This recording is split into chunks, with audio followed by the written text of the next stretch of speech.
What do you say when you know it's time for a big change to take place? It's time to talk about it.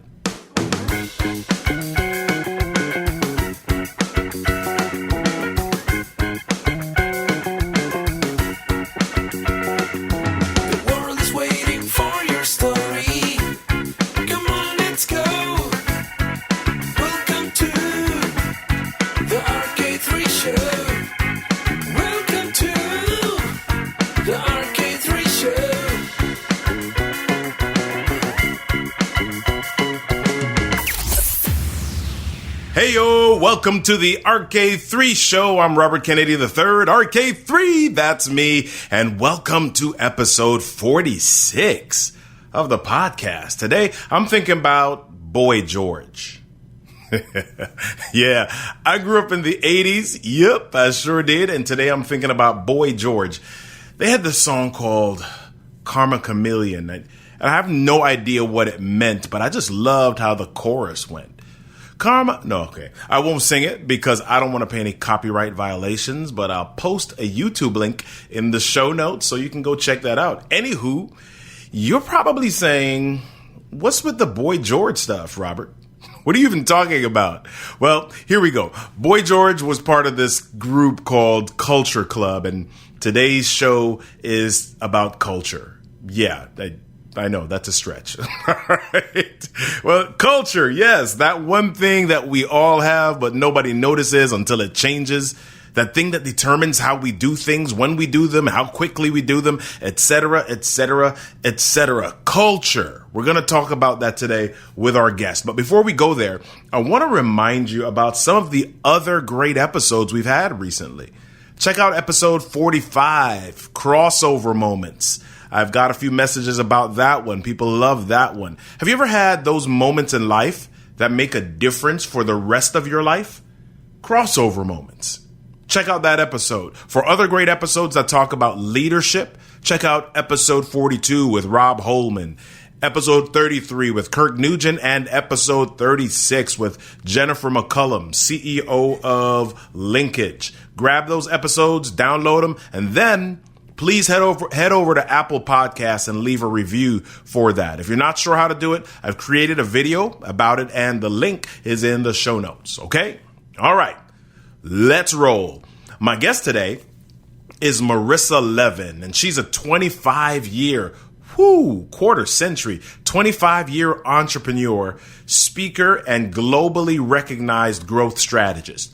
Marissa's lifetime legacy mission is to educate, equip, and empower 100 million entrepreneurs and leaders with the skill sets and mindsets they need to reach their greatest potential.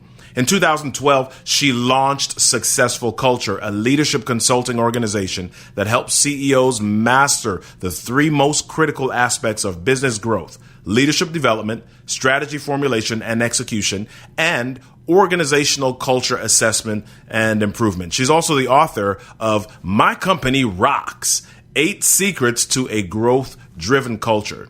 And she is also a contributing author to You at Work, Unlocking Human Potential in the Workplace. Hey, Marissa's got a story. Let's jump on into the show.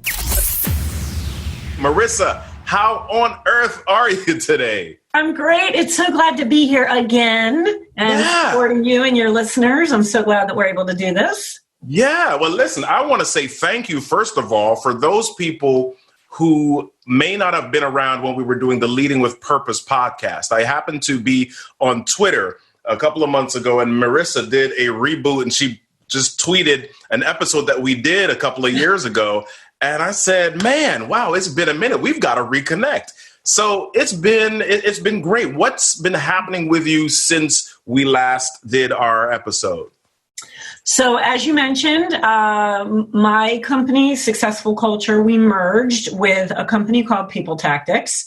And I know we're going to talk a little bit about that, merging and partnerships and how do you find that nirvana between partnerships, which seems to be very elusive for a lot of people. Yeah. The company that I merged with, People Tactics, the owner of that company is a woman named Jennifer Brown. And Jen and I have known each other for 17 years. Wow. Right. So there's a lot of history.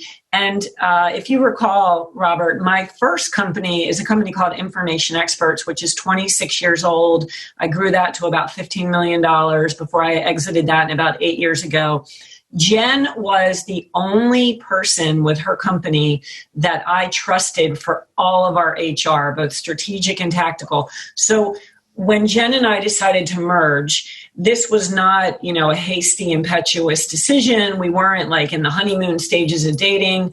We had known each other at that point 15 years. We had worked together for about 15 years. We knew that we had very similar value systems. We knew that we shared similar passions for creating great places to work. And we knew that our strengths were very complementary, and there was a lot of synergy there. So I know we're going to talk about how you find that, that perfect business partner. And I'm really glad to be able to share this experience about what really needs to be looked at.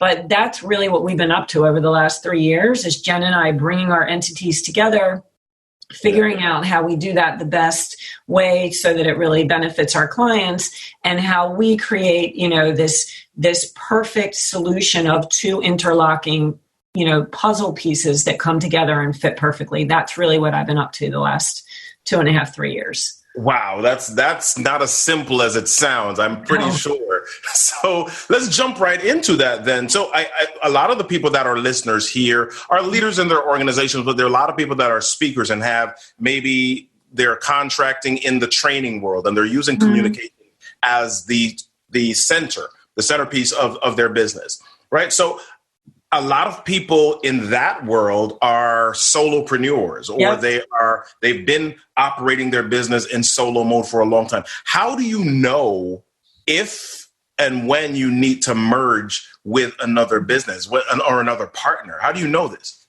So, I think it gets back to what your personal goals are. And look, I already grew a first company, right?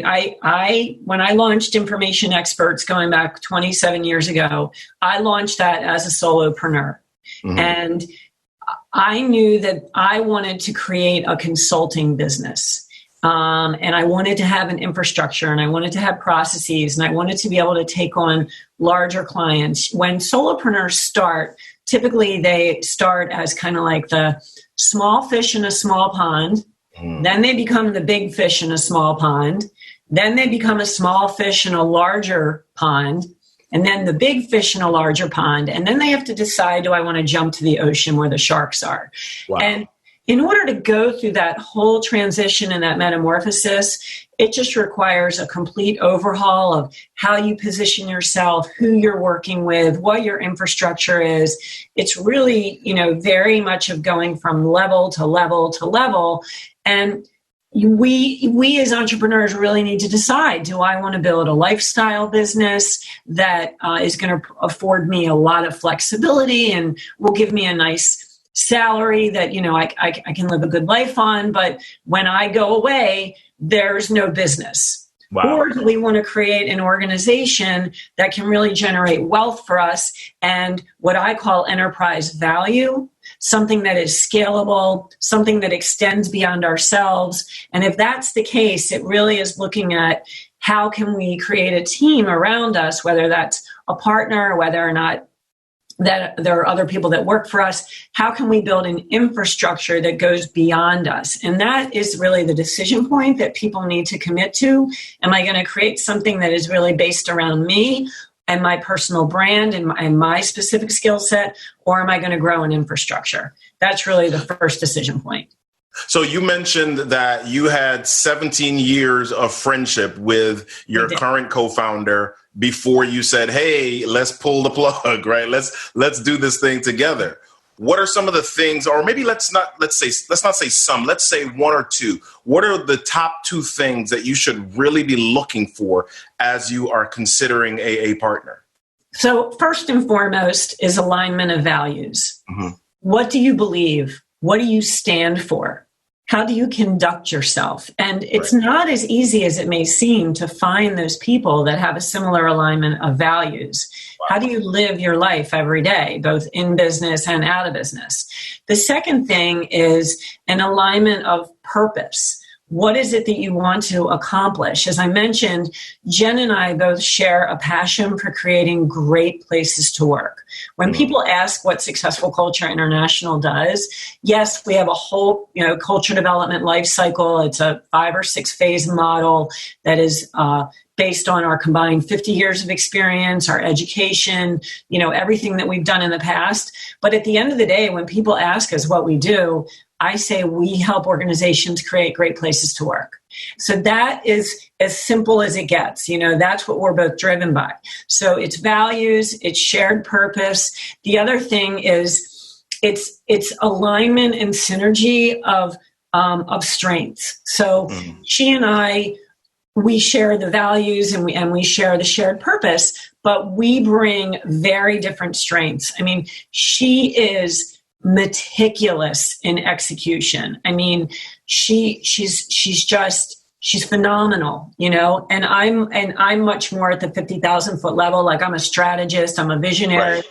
I love being the sales and marketing face of the organization. She will make sure that what we deliver is flawless. She's great in the details. So we have a very good synergy and alignment among our skill sets. So I would say that's really important. And then the fourth thing is, do we know each other in terms of how we deliver? Because we have worked together. I know how she delivers. I have seen that consistency. She knows how I deliver. And so there's a trust there. There's a very strong underlying foundation of trust. And also communication is really, really important. That's important for any relationship, to make sure that there's really strong communication. But I would say the things that are really important are the values, the shared purpose, and alignment and synergy of what the skill sets are. Right. So you talked about communication. Can you share with us a couple of tips or things that are really critical to help that communication work? Yeah, that's a great question. And I'm glad you asked that. So remember, we get called into organizations because things aren't working well. Companies don't call us to say, hey, everything's great. Like that rarely happens. Usually we get called because there are a lot of pain points. So leaders call us because they're having morale issues, they're having attrition issues, their profits are down, trust is down, communication has stalled. And a lot of times we go into organizations, and these aren't solopreneur companies that we're working with. We're working with teams of leaders that are either partners or managing partners, or there's multiple people in the C-suite. And so we kind of have to go in and we have to untangle some of the mess and some of the trust that has eroded.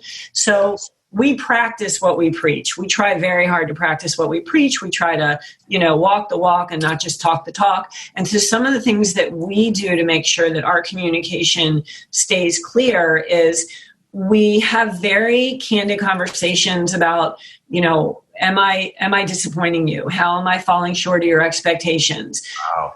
Wow. There's actually a chart that we use with our clients that I created that will go into partnership situations. And when I see that there is some discord, or some tension, I have them do an exercise where they fill out a chart where each person independently has to list what they think their job responsibilities are and what they think the job responsibilities of their partners are.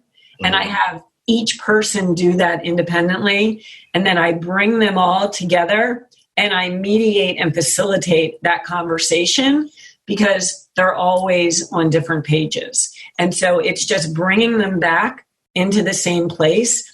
People don't get out of alignment on purpose. They don't wake up one day and say, hey, I think I'm going to, have some discord or miscommunication with my partner, right? Yeah. These are things that naturally erode during the day or during the week or during the month because we're all juggling so many things. And so it's very easy for things in a partnership to fall through the cracks. And the only thing that's going to keep them from falling through the cracks is proactive communication to say, where am I falling short? Where am I dropping the ball? How am I disappointing you? And then feeling comfortable enough to be honest about that and being open to that feedback. So that's the type of work that we do in our own partnership and that we try to do with our clients. communication, motivation, leadership, and more. You're listening to The RK3 Show. Hey there, just a quick reminder, if you haven't registered yet, go register for the web class. 5 simple strategies to get paid for public speaking. You won't regret it. If you have a story to tell or expertise to share, then you need to hop on this webinar. Isn't it time you got paid for your pain? Check the show notes and sign up today. And now, back to the show. So you just mentioned a critical word, and you've mentioned several times, trust. When you go into organizations, you deal with culture, you deal with the leaders of organizations, and trust is almost always at the center of that. And for me, communication is really central to that trust. So what are some of the challenges that you see with leaders in organizations around communication, their willingness, around it? What are some of the big challenges that you're seeing? So communication and trust are two sides of the same coin. Yeah. Period. Okay. You cannot have trust without communication. Right. And you cannot have communication without trust. They just are, they are just two sides of the same coin. Good communication is going to drive trust. Poor communication is going to drive mistrust. And we see it all the time. There's no such thing as over communicating. The thing about communication from the leadership is that, look, your employees, what they see in the organization is very different than what you see. And the only way you're going to understand what they see is to ask them. Right. And employees are not mind readers. And so leaders have an obligation to clearly communicate what is happening, why they're making decisions. Whenever there's any type of change going on in an organization, even if it's small, even if it's, here, we're picking a different health plan, right? Or we are dismantling, a business unit, or we're deciding not to work with this client anymore, or we have a new hire coming on. Whatever the change is, the first thing that any employee is going to think is, how does this impact me? So the more proactive that a leader can be with their communication to automatically circumvent that question, the greater the trust is going to be. So this is why proactive communication and also two-way communication, and I mentioned to you before we started, Jen and I had plans in 2020 to write a book on how to create a culture of trust and transparency.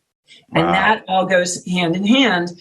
So, for example, when I was running Information Experts, rather than having an all-hands meeting, we had a town hall meeting. And the difference is that I would set up an anonymous, 2 or 3 question survey online to get feedback from my employees on what they saw going on in the organization and what they wanted to talk about in the all-hands meeting.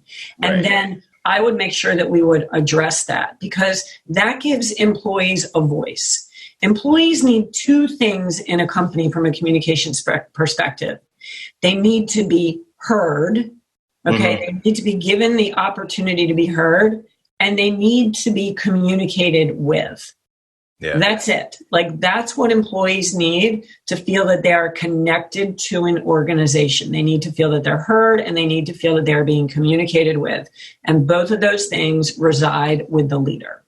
Wow. So this is amazing stuff. I love the direction of this conversation. So one of the things that happens is as companies change in size, as they grow. So we talked about the solopreneurs, and we talked about those that are maybe small companies. They've got maybe 2 or 3 people on the team. And then some years later, now you're at 100 plus people on the team and employees. What are some of the big things that leaders, with regard to communication, begin to forget or ignore as the company grows? What makes it challenging for the communication to continue being effective?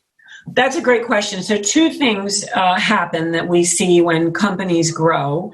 The first one is that the leader loses that connection to their employees. So it's super important for leaders to be very conscious and thoughtful and mindful of staying connected to their people, whether that is getting back to literally the old timeless way of what they call MBWA, management by walking around. I mean, I'm going back to the 80s here, right? Yeah. MBWA, management by walking around. As I mentioned earlier, your employees have perspective and knowledge about your company that no consultant anywhere will ever be able to provide you, no matter how much you pay them. The greatest source of knowledge about your company is sitting inside your company. So what are you doing to make sure you're extracting that valuable nugget, that gold mine of data from your employees? How are you having conversations with them? How are you extracting that information? So that's one thing that I think as companies grow, they lose sight and they lose touch of their employees. The second thing is getting back to what the first thing I mentioned is about the core values. Mm-hmm. Leadership values start with the leadership. They don't only reside with the leadership. Living the values in an organization is actually what I call a shared responsibility between the leadership and the employee base. But values always start with the leadership. So it's essential that leaders stay in integrity with their own core value system, because how they behave is going to drive how employees behave. So if you as a leader are showing up 10 to 15 minutes late for a meeting, or you're in a meeting, if you're in a meeting and you're checking your phone, right, you have no right to expect your employees to do anything differently.